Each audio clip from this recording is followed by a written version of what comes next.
So apparently Stan Van Gundy had some spicy takes on the Zach Lowe podcast. It got a lot of people upset. Apparently he believes that Jokic is not only the greatest player of all time, but also that he is watching the top 20 players ever in real time right now. So we'll see. We'll see. Yeah, he said that. Somebody in chat said, what? He said that apparently. Who is your quarter way through the season MVP if you've got to pick? See, I don't even think it's close. I mean, Jokic is just what he does. It's unbelievable. I mean, so what's unbelievable is the guy wins multiple MVPs, and then the year he loses to Embiid, he gets the finals MVP. Should have been the regular season MVP that year, in my opinion. And then last year he doesn't get the MVP. Shea gets it. Last year was the best year of Jokic's career, better than the MVP years. And now he's having a year better than that. The guy keeps getting better. And the thing with Jokic, to me, that is phenomenal. Before we continue, let me just react to that real quick. This is part of the reason why I just don't care that much about MVP awards anymore, because everything that Van Gundy just said effectively is true. But like, Jokic isn't going to win any more MVPs just because of not only voter fatigue, but also historic preservation. Jokic can't win more MVPs than this player, or he can't win 3 in a row because of these players didn't do it. Like, that's effectively where we are right now. And so Jokic just isn't going to win any more MVPs. Now, second thing though, to say that it's not close is a bit meat munching. I'm not going to lie. Like, there is a player that's playing for a team that is on pace to win 70 plus games. And probably when they made this video and they streamed this episode, J-Dub hadn't even played a minute of basketball. And he effectively is their entire offense. Now, he may not produce at the same levels as Jokic, but he is very much so responsible for one of the better offenses in the NBA. And I think that while also participating as an active participant in one of the greatest defenses, if not the greatest defense of all time. So to say that Jokic is going to win it and it's not even close, as if like Shea in his own right isn't having a historic season, to me is crazy. That is crazy. If you want to say Jokic should win it this year, that's fine. But to say that it's not close, that's dick suck. That's crazy. That's crazy. That's just meat munching. He puts up these outrageous numbers, and I don't think he has the slightest interest in statistics at all. I don't think he has any interest in that in the least. I think he's a guy that cares about one thing and one thing only, and that is winning. And he's just going out and playing and trying to make the right play every time down the floor, and they win. And then he puts up these, outrageous. What nobody talks about is what this will be his second or third straight year when he's in the top 15 or 20 in the league in steals. So, yeah. Okay, so let's also talk about this as well. Let's also talk about this as well. For my YouTube audience out there, you may not be aware of this, but there's like this new phenomenon that's happening. And I wanted to talk about this. I want to say this. There's this new phenomenon that's happening on Twitter where people are actively showing lowlights of Jokic's defense because for whatever reason, there has been this push over the last 3 to 4 years of people trying to debunk this narrative of how bad of a defender Jokic is. I want to be clear on where I stand on this. I do not think Jokic is as bad as a defender that many people make him out to be, but he is much closer to being that than this defensive being that people attempt to claim that he is based off of steals and defensive metrics that are heavily skewed because of defensive rebounding. And I don't understand how anybody could dare use a metric that will sit there and tell you that Jokic is the first or second best defender in the NBA, and he's somehow 2 times a better defender than Victor Wembanyama. I personally cannot fathom someone being that dense and believing that. And so now what people are doing is showing his lowlights because of this weird push of Jokic being this great defender, even though he's fucking not. He's not. We don't have to sit here and lie about Jokic and who he is as a defender. He's not as bad. He's not as bad as some people make him out to be. But like there it is right there. Like the defensive metric that it somehow will tell you, if you have a defensive metric where Jokic is 1, Reed Shepherd is 10, and Nurkic is 15, he in the top 15. Off rip, you should know that this is not a real fucking metric. This is not real. If it also shows that he's damn near twice as good as Victor Wembanyama, this is not a real fucking metric. It's not. It's not. There needs to be a better comprehension, because the problem is that a lot of eye test niggas love to just stay stupid, so they don't take the time out to learn these metrics. And then on the flip side, a lot of these stat niggas love the validation of being right, so they'll do whatever it takes to sit there and prove that these players are better than other people who really don't watch but are eye test niggas will say they are, and they'll just throw any number possible, even though in the back of their mind they know that the number is very disingenuous. And using steals as some compliment to Jokic is a no. It's a no. It's a no. Yeah, the points there. I mean, this guy, he's in another world, and this is what I talk about. We can talk MVP all we want, and we can debate. And Shea had a great year last year. Giannis is always great. All of this. I honestly think if you said, okay, you've got to win a championship this year to keep your job as a GM, okay, and we're going to draft all the players in the league, I think all 30 guys take Jokic. So we can talk about who the MVP is. I don't think even one GM takes anyone other than Jokic if it's all about winning right now and the job's on the line. So to me, well, hopefully he said this before Nico Harrison lost his job, because Nico might have said Giannis off of defense alone, because apparently defense wins championships. So let's be clear with that. So let me clear that. Hopefully this nigga said this before Nico Harrison lost his job, because if it was Nico, he probably would have said Giannis. I don't think that's that crazy of a take. I don't think that's that crazy. I honestly believe that, and I don't think it's close on who the MVP is. Those other guys are fabulous. I think the only, when you can start to get in the interesting debate is who's the American-born MVP in the league. Then maybe we can have a little bit better of a battle, because the top 5 are all born abroad. So that's where it can get even. So, but all Jokic right. is phenomenal.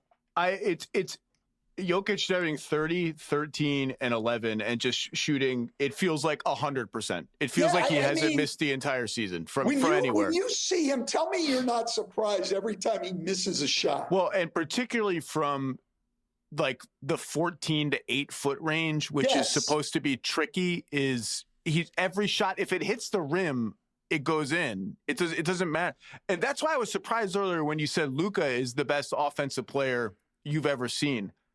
I think there's an argument. The one thing that makes him a little bit different, right, is Jokic. I mean, he's great, but they will run some inverted pick and rolls for him handling, but he doesn't have the off the dribble, beat your guy, make a dish that Doncic has. I mean, it's close, but I just think, and I think overall, because of the rebounding and everything else, Jokic the best player in the world. But Doncic offensively, he does what he wants. I mean, he does what he wants. Stan might know ball. Stan might know ball. I agree. I think the one, even with me, my one evaluation that might have been too gracious to Jokic is that he's not the playmaker that a lot of other great offensive weapons are. He's not. He's just not. He's not. I don't know if there's a way to to guard him. I mean, we've gone back and forth for years on do you force him left, but then he's not as good a passer going left, but then you bring the step back into the equation. So if you take away the step back and send him right, well, now he's even a better passer. And that's what these kind of guys do is they like heresy. And it's not my original takes. Someone in a front office said this to me at Summer League, and I just hadn't heard it verbalized like this. I think Jokic might be the best offensive player in the history of the NBA. I think that's on the table now for me. Well, he might be the best player in the history of the NBA. Here's the thing. Like my son said. Yeah, all right, Stan. Okay, Stan. All right, Stan. Let's be clear. I was probably, if not the first, definitely early on the Jokic train. I've made a whole video explaining why I genuinely believe that Jokic has a legitimate argument to being the best offensive player the league has ever seen. Stan Van Gundy jumping out of his body and saying that he thinks this player is the best player he has ever seen, to me, that's fucking crazy. That is crazy, because effectively what Van Gundy would have to say is that he thinks, which is very contradicting, because if you think that Luka's a better offensive player, then if you think Luka is a better offensive player than Jokic, how do you then think that Jokic is why wouldn't Luka be the greatest player that you ever seen over Jokic? Because even if you think Jokic defensively is better than Luka, which I would agree, he doesn't provide enough defensively to justify the claim that he's the greatest player of all time. And then secondly, you would have to believe that Jokic is not only you have to believe one or two things. You would have to believe that either Jokic is not only or maybe substantially better offensively than LeBron, MJ, Shaq, Curry. Like, at his best, you have to think that he is so greatly better than them that it makes up for the defensive gap, or you would think that defensively he's not as bad, so that's the reason why. That's it. Which, as a sidebar, it's neither one of those things. I think that Jokic is the greatest offensive player ever, but I don't think the gap is so wide that it would make up for effectively a player who is a liability at times, where at Jordan and LeBron's best, and even Shaq's best, they were either not liabilities at all or nowhere near the liability that Jokic can and normally is. Like Jokic is not even a rim protector. The only thing that Jokic provides defensively, is that he doesn't put himself in many compromising situations. But the reason why he doesn't put himself in that many compromising situations defensively is just because he doesn't try that much.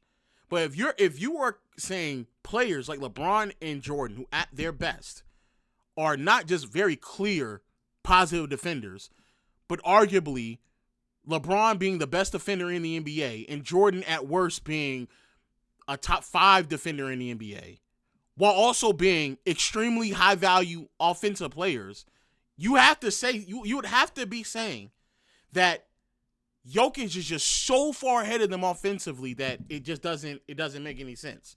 So let's hear this rationale behind this, because boy, this sounds crazy. He does this all the time. Wow. About every sport. He's more of a baseball guy, right?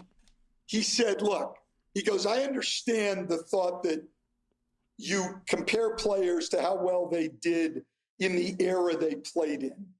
But the evolution of athletes is, we can probably say that the best 20 basketball players in history have probably played in the last 20 years, Zach. I mean, like those other guys are great, but if you took them for what they were in their time and dropped them in today's game, a lot of those guys couldn't even get in the league. And I'm talking about some guys who are in the top 75 all time. And I don't say that. Oh my God! No way! Stan!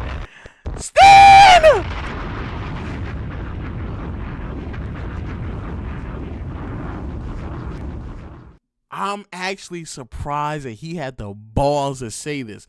I'm actually surprised more people aren't talking about this. That's a crazy fucking take. Well, let me take it back.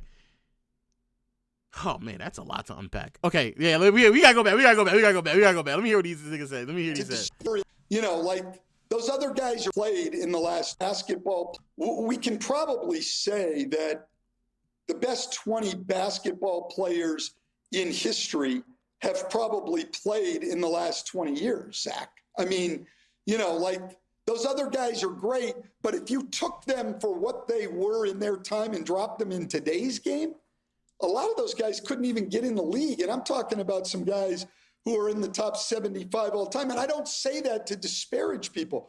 We evolve over time.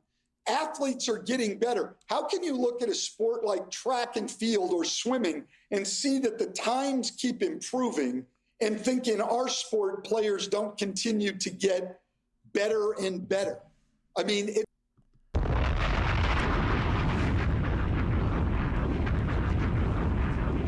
Okay, there's a lot to unpack, but let me unpack everything. Let me try to what did Chris Webber say? You need to compartmentalize your compartmentalize, whatever the fuck he said. Let me take everything in sections. He thinks Jokic is the best player. That's a fucking no. He thinks that the top 20 players of all time all played in the last 25 years. Let's give Van Gundy some wiggle room for a second, and let's just say that most of the top 30 players have all recently played in the last, let's give them even more wiggle room, in the last 30 years. So that would encompass players like Hakeem and Jordan as well, some 90 years. Okay, so let's say that, for example. Is that a crazy thing to say? Especially if you're just taking them as is, as he continued to say? No, that's not that crazy to say. It's not that crazy to say. I agree that if you take them as is, that most of the top 30 players in NBA history all played in the last 30 years, I don't think that's that crazy to say. So there's that section. Second section. The one thing I will push back on consistently, and a lot of y'all sit here and say I'll be capping for the young niggas and the new generation, and that's all I do.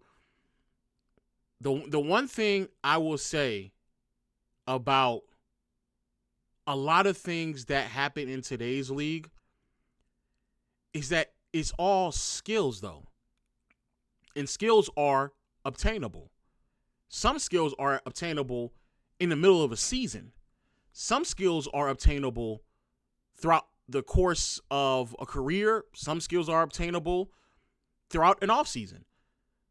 So to think that players that played back in the day with fewer understandings of how basketball can be maximized, to believe that they will not be able to obtain those skills, especially when many players that played previous to the 90s were more innovative than most of what has happened over the past 30 years, to me, I think does them a massive disservice. We're talking about players who were innovative enough to be forward thinking at a point in time when scouting wasn't the same, research and comprehension of analytics wasn't the same, and overall, the comprehension of how to just maximize every possession the way we have right now wasn't there. The other thing, and I see a lot of people who push this concept that players in track and field are running faster now than they did back then. So why isn't that the same for basketball? They're actually not running faster. Now, what do I mean by that? What's happening is they're getting better running shoes. They're running on different terrain.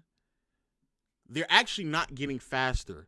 And what they've learned is that if you actually put a lot of track and field players today, if you put them in the same shoes, running the same terrain, with the same, with the same variables that they had to deal with back then, the times that some of these players run are very similar to what they were running 20, 30, 40, 50 years ago. So always keep that in mind as well, that a lot of these things that people are doing to make themselves faster or make themselves jump higher or make themselves swim faster or make themselves shoot the basketball better. Like, these are all things that are just gained as time progresses and we continue to pass along more and more information. And we know this to be the case because there are players that played in today's NBA. When they entered the NBA, they couldn't shoot. Now all of a sudden they can shoot. There's players in today's NBA who are better finishers now as they've gotten older, statistically speaking, than they were when they were younger and when they were better athletes and they jumped higher.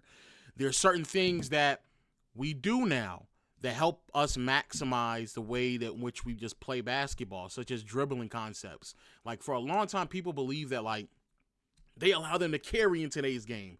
No, they don't allow them to carry. What actually has happened is that there's a lot of things that are actually not in the rule book. There are rules that never say that you can't do certain things.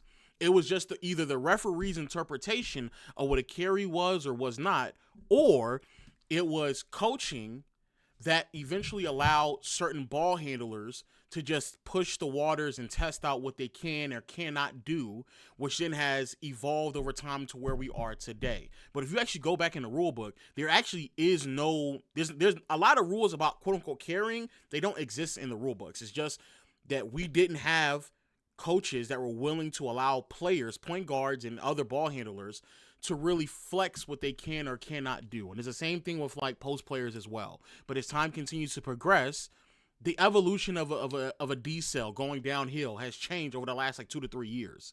The evolution of step backs has all changed over the past 2 to 3 years. And players like James Harden have really pushed the envelope, Steph Curry, et cetera, et cetera. And over the course of like a year or two, things that Harden was like the first at doing, 2 or 3 years later, other niggas start doing it as well. Like within like an off season or two. Austin Reeves is a great example of that. When Austin Reeves first came in the NBA to where he's at right now, a lot of things that he has evolved and developed into is just skill sets that he's picked up from other players that he's playing alongside with it that are his peers. That's literally it. That is literally it. So I don't want to die on this hill that I don't think that someone else in another era of basketball would not be able to come in and just play the way we're playing right now, because a lot of it is just skills. Yes, Giannis evolved. Wemby has evolved within a 1 year's time period. Like, there's a lot of things that people do that have just evolved. And also, I'm also going to say this to Stan Van Gundy as well, to his credit. Stan Van Gundy was a part of pushing the game forward. Stan Van Gundy had Hedo Turkoglu on the roster and identified that Hedo Turkoglu can handle the ball and bring it up and dribble and initiate offense. Hedo had been in the NBA for years before he touched down in Orlando and took on that responsibility. Did Hedo Turkoglu become a better player, or did he just have a coach that allowed him to be more of himself? That would be the question, Stan. That would be the question. And you, out of all people, should know that. It's just the fact. That's why, to me, right now, LeBron's the best player in the history of the game. Like, people want to argue Jordan and the whole thing. It was Jordan's moments were 30 years ago, man. I mean, players have gotten better. These guys are the best players ever. In every sport.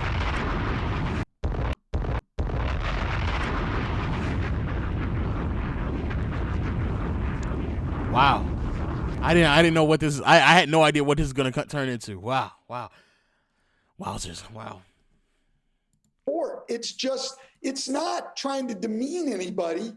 It's just, that's evolution. That's what happens. I mean, you really think we're dropping Bob Cousy in today's NBA and he's dribbling?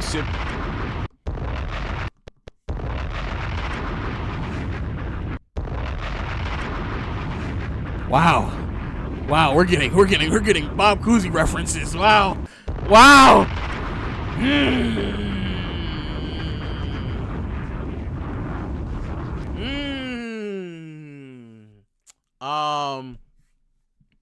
Man. shout out to Stan for being honest. What he's saying is right. I mean, come on, we already know this to be the case. I think it's unfair to judge players in that capacity. But yeah, what he's saying, like, yeah, obviously, if you drop niggas from like that far removed, it would take them a while to kind of pick up on what's happening in today's league. Even though it's all skills, it would still take them a while. It would take them a very much so long period of time. I still think these are skills that can be obtained, but like, yeah, when niggas talk about certain players, we have to acknowledge the skill set. We also have to acknowledge defenses and how schematically they've evolved ever since 2002 or 2003, whenever they implemented the zone. You know, there's things you just have to acknowledge. Quite literally, there's things you would need to acknowledge. But y'all already know. Y'all know for a fact. I don't believe in assessing players this way. I don't. And also, it's Stan, if you really believe that, why not just why would you say LeBron is still the best player of all time? Why not just say now Jokic? Why not just say Wemby? Why not just exclusively say the niggas over the past like 5 to 7 years? If you think it's consistently getting better, why not just make the commitment already and just say this nigga's better than him? Mins is going to be so outraged that you just said this about Bob Cousy. Dribbling with his right hand. That's no knock on Bob Cousy. What happened is Bob Cousy was a very creative guy, and someone else learned from him and developed their game better, and then from them. But you can't take those guys back then and drop them in today's game. Look, nobody's had a better career than LeBron in the league, and Jokic is on another planet. If I had to take one guy in history right now, not just in today, I'm taking Jokic. Oh, so my God! Stan, no! No, you lost me, bro.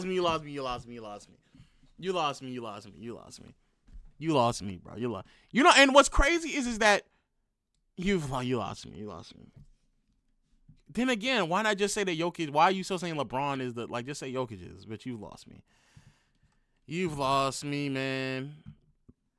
You do have to do the thing where it's like if you took Kareem or Bill Russell, like indisputable top 10 guys, and gave them the resources, the training, the knowledge, what we have today, that's a different conversation. I just want to make that clear. Absolutely. And that's why I think the only fair way to do it when you're going to talk historically is you do have to compare guys and how dominant they were in their era.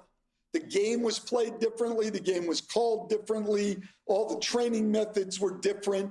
And we don't have 75 years of evolution. Athletes have continued to get bigger, stronger, faster. Go back and look at track and field, where the records were 75 years ago. Well, of course that's applying to every sport. People are just better athletes now. But that doesn't diminish what Jesse Owens or Mark Spitz did. You have to judge them by their era. But what's going on now? To say players used to be better, which some of the old-time guys will say, it was better, it was this and it was that. Stop it. Stop it. The answer is Jokic for MVP now. Hey, Zach Lowe was like, all right, let me get back to the scheduled program here because I already know what the fucking comment section is about to be like. What a crazy deviation to go off on. But I understand what he's trying to say. I understand what he's getting at. To conclude, however, that by default, that means that Jokic, if you were to start a team, that it would be Jokic, to me is crazy. Off of LeBron just playing this long in the NBA and being a very clear positive defender at worst, and if you want to use it to relatively recent history, LeBron would be the obvious pick. But to sit there, I just don't think that Jokic is so far away the best player ever or the best offensive player ever. I don't think those things. And I see what you're saying, Nuggets goon, about peak versus longevity. I don't think that this is I watch LeBron and I'm watching Jokic. This is not the best offensive player this is not the best player. Excuse me, let me say that back. This is not the best player I've ever seen because I saw LeBron. LeBron is like very clearly a better player. LeBron is like very, very, very, very, very clearly a better player. I don't even like. I don't even know what we're even discussing right now. In real time, I can tell you LeBron is very clearly a better player. Do I think that he's a better offensive player? No. But a player, and especially if you are Van Gundy and you're telling me you're about to drop every player in NBA history in a pool and you're going to have 30 teams draft, meaning that the caliber of player that Jokic would have to defend and defend against at the rim would be substantially better? Oh, no. No. Being a bad defensive player, let me take that back. Being bad on any side of the floor, if you are an objective bad player, or if you are at best a neutral, that is much more detrimental in this hypothetical of you drafting anybody than it is on any given year, because the talent pool would be like astronomically high. So you being a detriment in any capacity, offensively, defensively, passing, shooting, regardless of what your weaknesses are, if the weaker you are at something, the worse it would be for you. So like, fuck no, I would never. No. Jokic would never be there. But that's a lot of glaze. I was not anticipating that much glaze. That's kind of crazy. Oh, is this it? Yeah, this might be the guy. I've never really ran on this type of track before. You put your fingers down on the line. Yeah, that's good. All conditions duplicate the 1936 Olympics. Andre will sprint without competitors beside him. The time to beat is 10.3 seconds. What the fuck? No way. No way. Andre. No way. No way. No, absolutely no way. Absolutely no way. Man, get the fuck out of here. Shout out to Boneless. Just dead on 11 seconds. 11. I think this will show that Jesse Owens has a lot of strength in him. So yeah, he went from running a 9.9 to an 11. When we argue these things, there's things you got to take into consideration, and I don't think people take that into consideration.